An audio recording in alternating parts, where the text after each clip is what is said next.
जीजा जी आते ही कमरे में चले गए। वहाँ से टीवी चलने की आवाज़ आती रही। उससे उन्होंने बात भी नहीं की।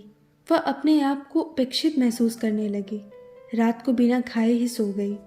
सुबह निर्मला के आने पर शिफाली की नींद टूटी। उसने आते ही मिंटी का नाश्ता बनाया, फिर उसे उठाया, तैयार किया और 8 बजे स्कूल बस में चढ़ा आई। फिर जीजाजी के नाश्ते की तैयारी में लग गई। 10 बजे तक जीजाजी भी चले गए। बेहद जल्दी जल्दी निर्मला काम निपटा रही थी। झाड़ू, पोछा, बिस्तर झाड़ना, सोफे, पर्दे, खिड़की, दरवाजे, शोकेस सबकी सेटिंग की। फिर फटाफट खाना बनाया, मशीन में कपड़े डाले। 12 बजे तक उसने तमाम काम निपटा लिए। नहा धोकर शैम्पू किए हुए बाल को फहराते हुए कपड़े सुखाने लगी। एकदम घड़ी की सुइयों से बंधा था निर्मला का एक एक काम। इतने काम में तो माँ का सारा दिन निकल जाता है और फिर भी वह अस्त व्यस्त ही घूमती रहती है। माँ ही क्या, ज़्यादातर औरतों का यही हाल है। निर्मला का पति एक पब्लिक स्कूल में चौकीदार है। 7 साल की बेटी भी है जो उसी स्कूल में पढ़ती है। घर में कूलर है, रंगीन टीवी है, टेप है। ये दीदी के घर को संभालती है और इसका घर इसकी सास संभालती है। आखिर निर्मला भी एक कामकाजी बहू है। दरवाजे की घंटी ने मधुर स्वर छेड़ा। दीदी आ गई। नींद से उनकी आंखें लाल थीं। उन्होंने किसी तरह चाय के साथ एक टोस्ट निगला। ठंडे स्वर में उसका हाल पूछा और निर्मला को डिस्टर्ब न करने का संदेश देकर बेडरूम में चली गई। थोड़ी ही देर में मिंटी आ गई। जैसे तैसे निर्मला ने उसके कपड़े बदले, खाना खिलाया, फिर मिंटी को टीवी पर कार्टून देखने बैठ गई। निर्मला बीच बीच में आवाज़ कम करने को कहती रहती। 4 बजे निर्मला उठी, चाय बनाई, खुद पी, शिफाली को दी, फिर मिंटी को घुमाने पार्क में ले गई। वहाँ से आकर दूध पिलाया, खाना खिलाया और 6 बजे उसे सुला दिया। शिफाली ने निर्मला से पूछा, दीदी कब उठेंगी? नींद टूटेगी तो उठ जाएंगी, इसीलिए बेबी को सुला दिया है, नहीं तो तंग करती और मेम साहब को गुस्सा आ जाता। वह यह देखकर हैरान हो गई कि 4 साल की बच्ची पूरी तरह आया के भरोसे परवरिश पा रही थी। माँ बेखबर सो रही थी। पापा का फ़ोन आया, बातें की, फिर वह बोर होने लगी। एक ही दिन में निरस्ता सताने लगी। आकर अपने कमरे में लेट गई। कैसी शांति है यहाँ। 4 कमरे, 4 आदमी, न कोई बातचीत न ठहाके। उससे अपने घर की याद आने लगी। रुलाई फूट पड़ी। जाने कब आंख लग गई। घंटी बजी तो वो जाग गई। जीजा जी आए थे। वो बाथरूम से हाथ मुंह धोकर बाहर निकली और ठिठक कर वापस अपने कमरे में चली गई। दीदी जीजाजी ड्राइंग रूम में ही टीवी के सामने एक दूसरे से लिपटे एक दूसरे के होठों को बेतहाशा चूम रहे थे, जैसे फिल्मों में देखती है। जीजाजी के हाथ दीदी के उभारों पर। शिफाली की कनपटी गर्म हो गई। दीदी ने थोड़ी देर बाद निर्मला को आवाज़ देकर चाय लाने को कहा।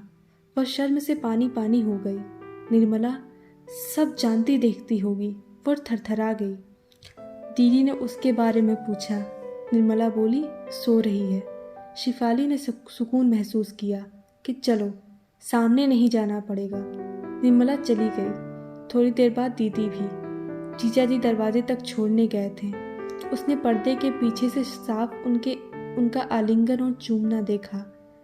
अब रह गए जीजाजी और शिफाली। डर और संकोच से सराबोर वह सामने पड़ने से कतरा रही।